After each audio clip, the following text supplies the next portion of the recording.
It seems that the situation on the western and eastern borders is under control. It seems that everything is calm, even calmer than a few weeks ago. Truth or fiction? While the head of the Ministry of Internal Affairs and Administration claims the eastern border is calm, the Armed Forces Operational Command has issued the following statement. On the 25th of August 2025 at around 8 p.m. near the town of Cheremcha, while preventing a group of aggressive migrants from illegally crossing the border, a soldier from the Podlaskie task force was injured. While using direct coercive measures, he suffered an injury to his left hand. These are the consequences of an attempt by illegal migrants to cross the Polish-Belarusian border, a border where, according to Minister Kierwiński, the situation has calmed down. It was a group of over 40 migrants who were constantly throwing stones and other dangerous objects at the soldiers.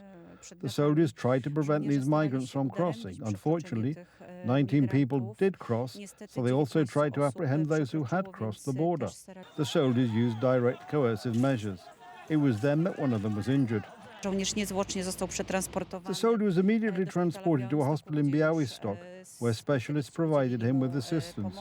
He has been discharged, his condition is stable, and his life is not in danger. We can only wish him a speedy recovery and no legal consequences, because the Polish prosecutor's office is known to throw the book at Polish border guards, seemingly to discourage any use of force that could effectively deter illegal immigrants. Take this case from March.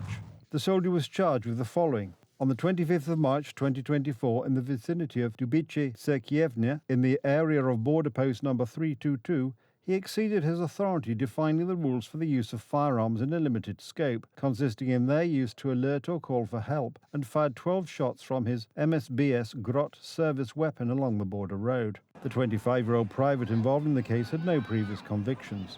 After being charged, he did not admit guilt, but provided explanations. He faces up to 3 years in prison. They faced aggression from illegal migrants assisted by the special services of Russia and Belarus. The pressure was enormous.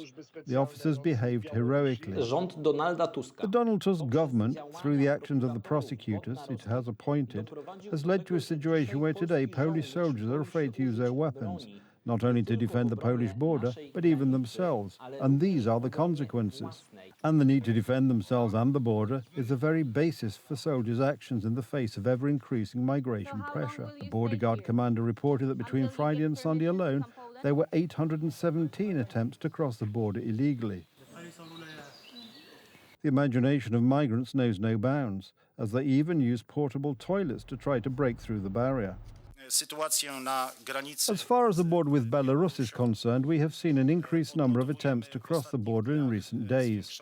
We are constantly faced with aggression from migrants. This year alone, there have already been over 23,000 attempts to cross the border illegally. For comparison, last year there were 30,475. With autumn approaching, attempts to cross the Polish border may intensify. Attacks occur every day. The weather is favorable for migrants. Evening conditions when dusk falls, especially when it rains like it did yesterday, reduce visibility for soldiers performing their duties at the border. These tasks are to be facilitated by the fence on the Polish-Belarusian border, which Donald Tusk himself spoke about in 2021 when the crisis began. This wall will not be built within a year or even 3 years. The fence was built, even though at the time Tusk's party, the Civic Platform, wanted Poland to accept these migrants nominally for humanitarian reasons. Just let these people into Poland. Who they are can be determined later. What are your services for? As soon as accepting these migrants proved politically untenable, Tusk changed his tone. This May, Tusk wrote, "I have no doubt that the whole of Europe will have to, and I know it will achieve this, invest in its security by investing in Poland's eastern border and in the security of our border." Despite these strong words, however, illegal immigrants are set to begin to flow into Poland. The EU migration pact, which would entail burden sharing of fiscally draining migrants, is due to come into force in June next year. Then there will be specific quotas that will be sent to Poland, or there will be penalties. Today these penalties do not yet exist, but the mechanism of action, that is, transferring people from Western Europe to Poland, will be the mechanism by which the migration pact will be enforced. In fact, it will be a suction pump to increase migration. Here in Parliament, it is even said that this is like putting out a fire with gasoline. Money will also flow with the migration pact. No, not to Poland to strengthen its borders, Instead, the financial stream will flow to the European Union if Poland refuses to accept illegal migrants, in the form of €20,000 per illegal immigrant not accepted. New developments have surfaced in the scandal surrounding the Polish government spending of the EU post-COVID recovery fund. It turns out that the money from the loan, which Polish taxpayers will be paying back until 2058, was pumped into the accounts of people associated with or supporting Donald Tusk's coalition government. Huge sums of money went to, among others, the Liberté Foundation, which organizes talks with MPs from the Tusk coalition, and Krystyna Janda, who sympathized with them. 298,000 zloty will go to, for example, the Liberté Foundation, which organizes the quote-unquote Freedom Games. To make things more interesting, during the presidential election, the Liberté Foundation bought advertisements on Facebook encouraging people to vote for Rafał Trzaskowski, the candidate from Tusk's party. The Liberté Foundation received a total of almost 300,000 zloty. Leszek Jarzewski sits on its board. He is known not only for his speeches supporting Donald Tusk and his party, the Civic Platform, but also for a whole series of attacks on the Catholic Church. Polski Kościół zaparł się Ewangelii, zaparł się Chrystusa. I gdyby dzisiaj Chrystus był ponownie ukrzyżowany, to prawdopodobnie przez tych, którzy używają krzyża jako pałki do tego, żeby zaganiać pokorne owieczki do zagrody. Krystyna Janda also joined the queue for money from the Recovery Fund. Her Foundation for Culture, Theatre Without Barriers, received 200,000 zloty for the production of the play Pan Chocho. It is important to recall that Krystyna Janda is one of the most ardent supporters of Tusk's coalition and has used extremely vulgar language to denigrate the previous Law and Justice-led government and its supporters. Ja się czuję, jakby ktoś na mnie srał po prostu cały czas.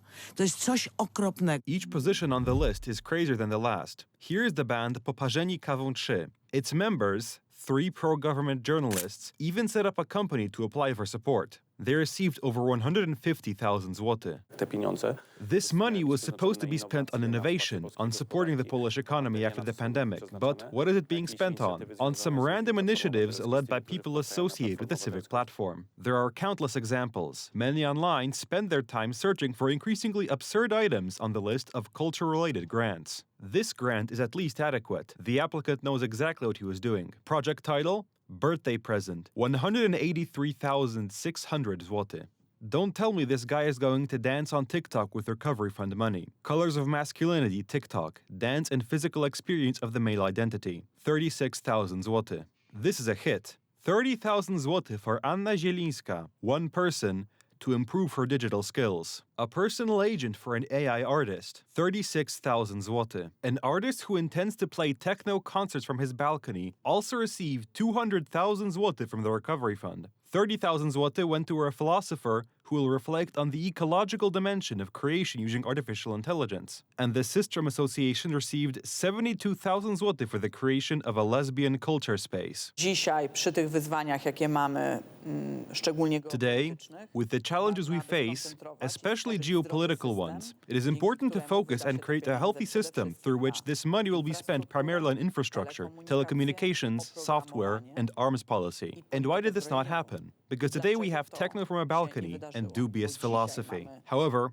it would be wrong to think that everyone could count on generous support. There is not enough money even for large and serious cultural institutions. Among others, the following were turned down. Museum of the Cursed Soldiers. Soldiers who resisted Soviet occupation after World War II. Nationwide Festival of Christmas Carols and Pastorals. An event to mark the 1000th anniversary of the Kingdom of Poland. Wielkopolska Museum of Independence. A concert about Witold Pilecki. Most of these funds went to circles that constitute the cultural and artistic base of the Civic Platform Party, and above all to the Civic Platform itself, which is something to keep in mind for the coalition partners who are involved in the distribution of the Recovery Fund. Te środki w większości swojej trafiły do środowisk stanowiących na co dzień kulturalno-artystyczne zaplecze Platformy Obywatelskiej i przede wszystkim Platformy Obywatelskiej, czego świadomość powinni mieć koalicjanci, którzy do tego rozdania KPO rękę przykładają. Something similar happened when a different part of the Recovery Fund grants were revealed, which was intended to support the hotel and restaurant industry, which had been damaged by the pandemic. In reality, the money often went to companies affiliated with the Tusk coalition. It was used to buy yachts, sunbeds, and fancy coffee machines, among other things. The scandal grew so large that it spilled beyond Poland, being reported by international news outlets.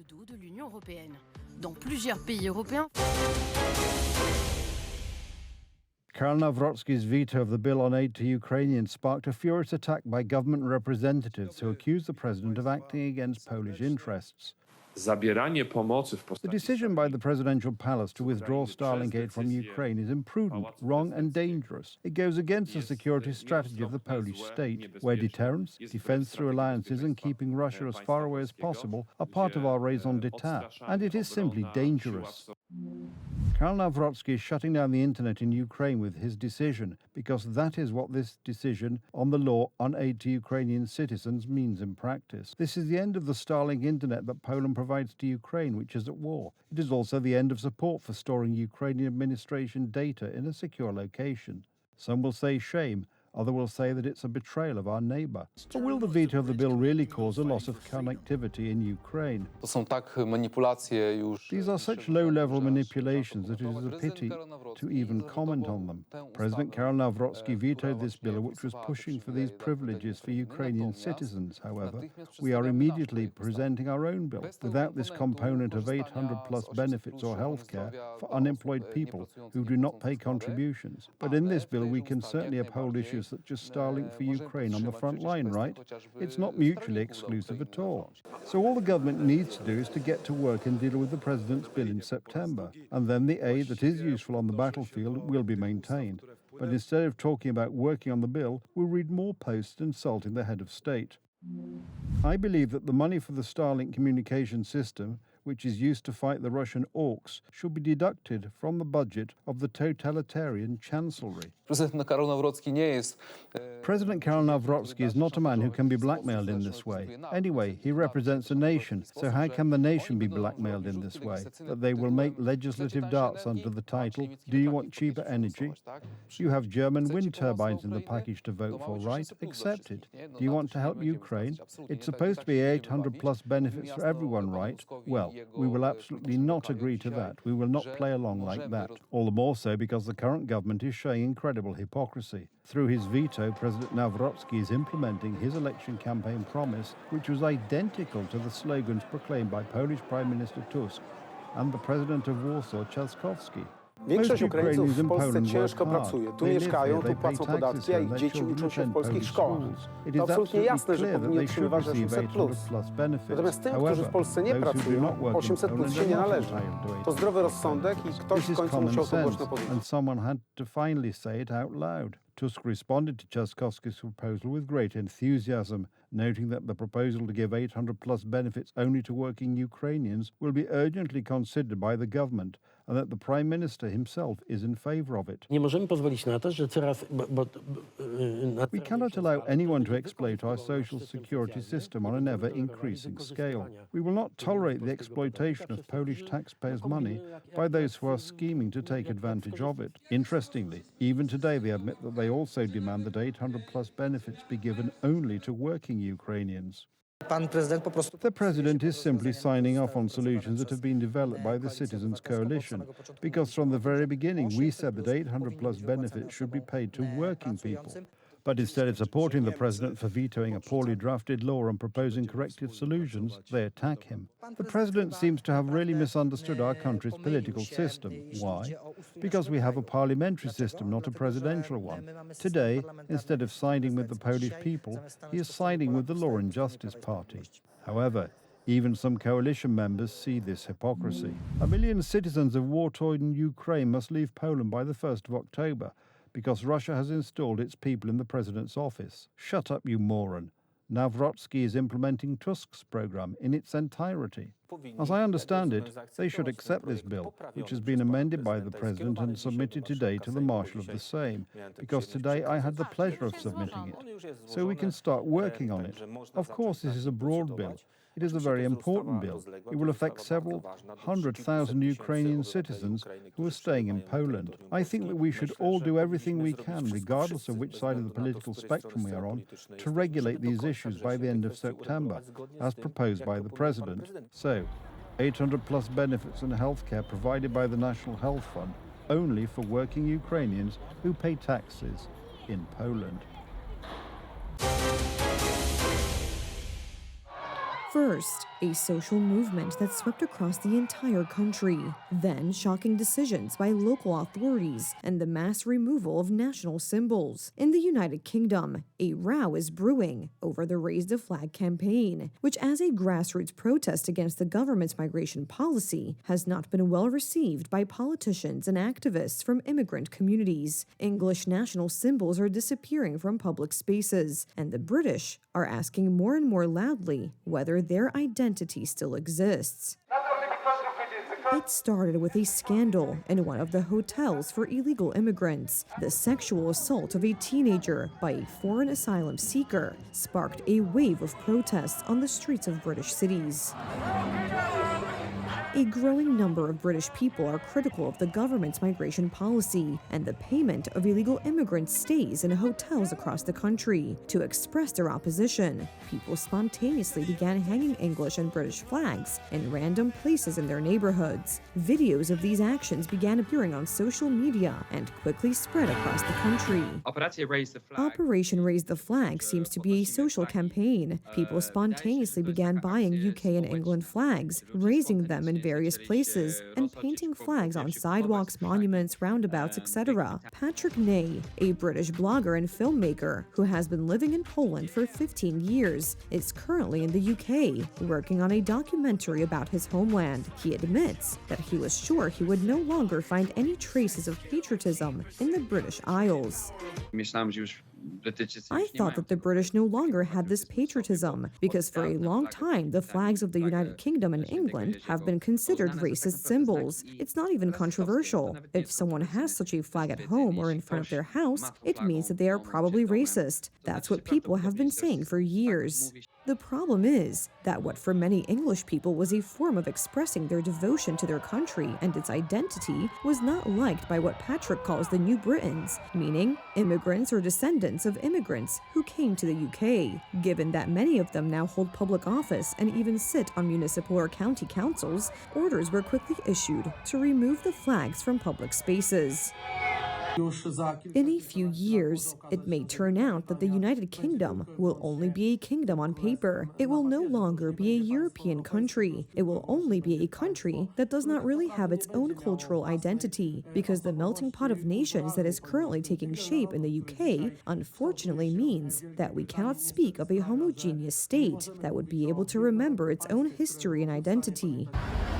What angered the British most was the way in which the patriotic initiative was dealt with. In many places, municipal services tore down flags and threw them on the ground. In many places, people with English flags in their hands or on their clothes were harassed or refused entry to bars and pubs run by immigrants. Leave it slowly, trespass. It is no... According to British sociologists who are watching what is happening in the UK with increasing concern, cultural divisions are becoming more and more visible. Muslim customs, holidays, and symbols are beginning to replace British ones, and in the name of political correctness, no one is resisting this. I talked to people in the countryside, in the city, in poor neighborhoods, in rich neighborhoods, and I was surprised at how often people didn't want to talk about their views. And this is related to so-called self-censorship, because people in the UK know very well that if they say the wrong thing, or even think the wrong thing, they can be arrested for their views. This, in turn, generates two possible scenarios. Either the complete collapse of British national identity, limited to the role of an open-air museum, or civil war, the symptoms of which are already visible on the streets of British cities. Refugees